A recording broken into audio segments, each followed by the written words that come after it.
화려한 조명이 꺼진 뒤 차가운 철제 셔터가 내려오는 소리를 들어보신 적 있습니까? 한때 지역 경제의 심장이자 부의 상징이었던 그 거대한 성체가 이제는 밤마다 정적 속에 잠깁니다. 건물 외벽에 붙어있던 화려한 브랜드 로고들은 하나둘 떼어지고 그 자리엔 "그동안 이용해 주셔서 감사합니다" 라는 짧고도 비정한 현수막 하나만 남았습니다.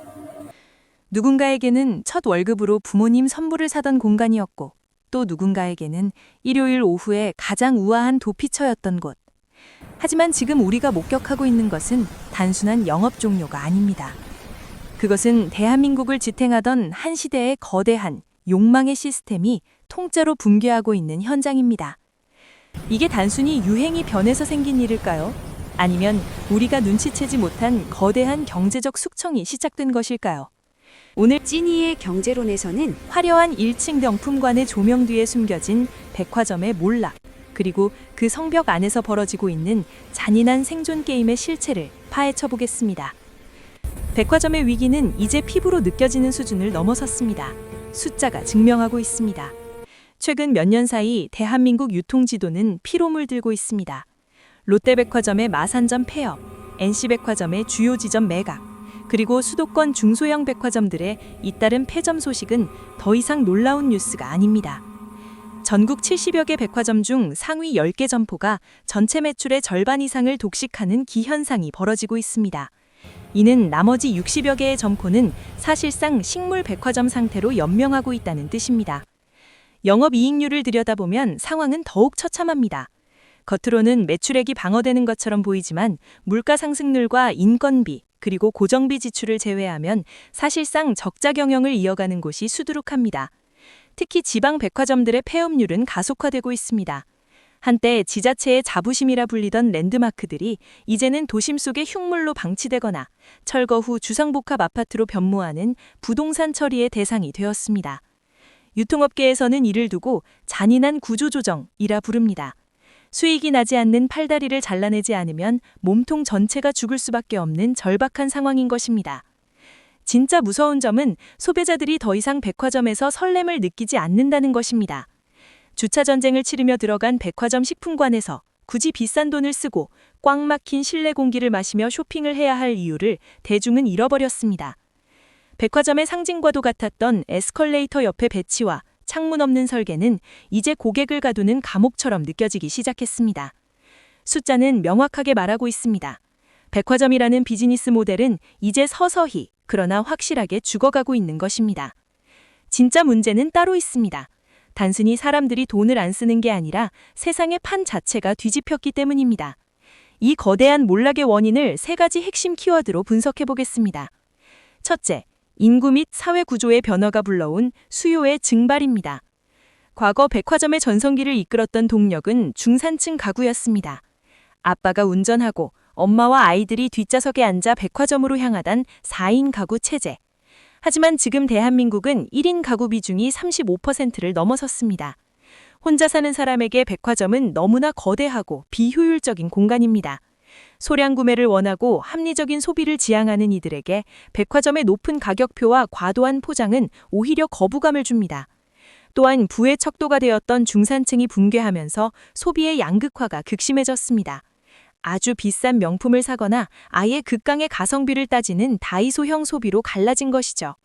그 중간지대에 위치했던 수많은 백화점 입점 브랜드들은 갈 곳을 잃고 고사하고 있습니다.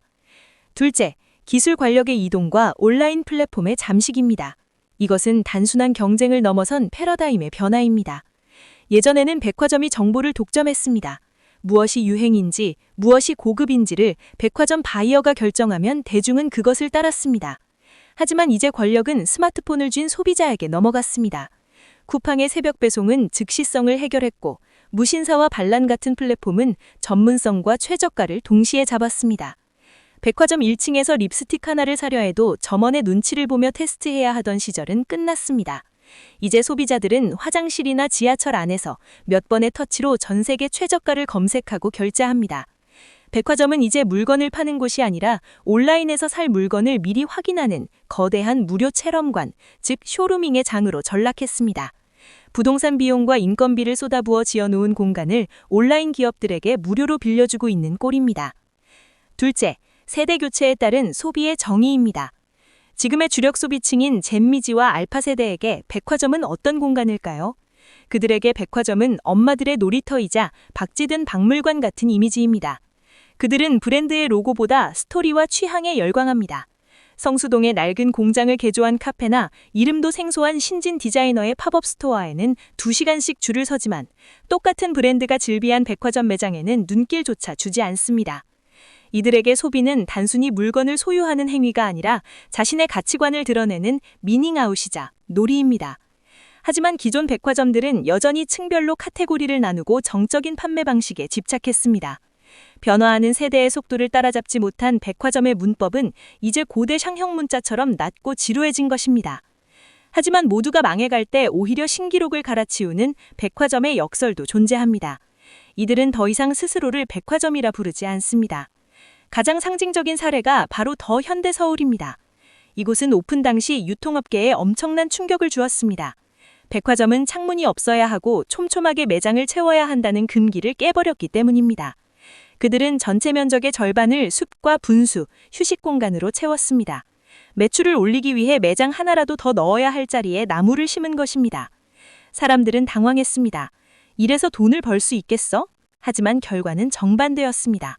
사람들은 물건을 사러 가는 게 아니라 쉬러 갔고 그곳에 머무는 시간이 길어지자 매출은 자연스럽게 따라왔습니다.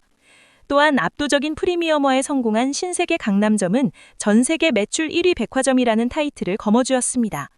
어중간한 브랜드는 과감히 쳐내고 에르메스, 루이비통, 샤넬 같은 에루샤 라인을 강화해 VIP들을 위한 폐쇄적인 성벽을 구축했습니다. 대중적인 백화점은 무너져도 상위 1%를 위한 럭셔리 성체는 더욱 공고해진다는 것을 보여준 사례입니다. 결국 살아남는 백화점의 조건은 명확합니다. 물건을 파는 유통업이 아니라 고객의 시간을 점유하는 컨텐츠 산업으로 변신하는 것입니다. 백화점에서만 볼 수 있는 한정판 팝업, 유명 작가의 전시회, 최고급 다이닝 경험 등 온라인이 절대 줄 수 없는 물리적 실체를 제공하는 곳이 이 잔인한 빙하기에서 살아남을 티켓을 거머쥐게 될 것입니다. 백화점의 몰락, 이것을 단순히 특정 기업의 위기로 치부하면 안 됩니다. 이것은 우리가 자산 가치가 영원히 오를 것이라 믿고 과시적 소비에 열광했던 거품의 시대가 종말을 고하고 있다는 강력한 경고입니다. 주차장에 가득 채웠던 고급 차들과 1층 명품관에 가득 채웠던 인파는 사실 미래의 소득을 가불해서 썼던 빚의 잔치였을지도 모릅니다.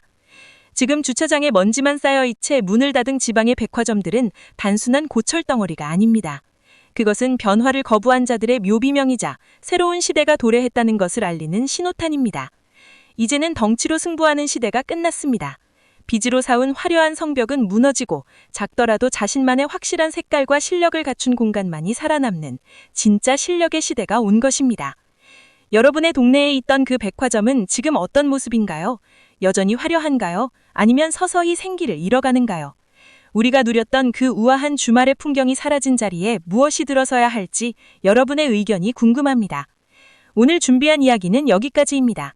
지금까지 찐이의 경제론 찐이었습니다. 다음에 찾아뵙겠습니다.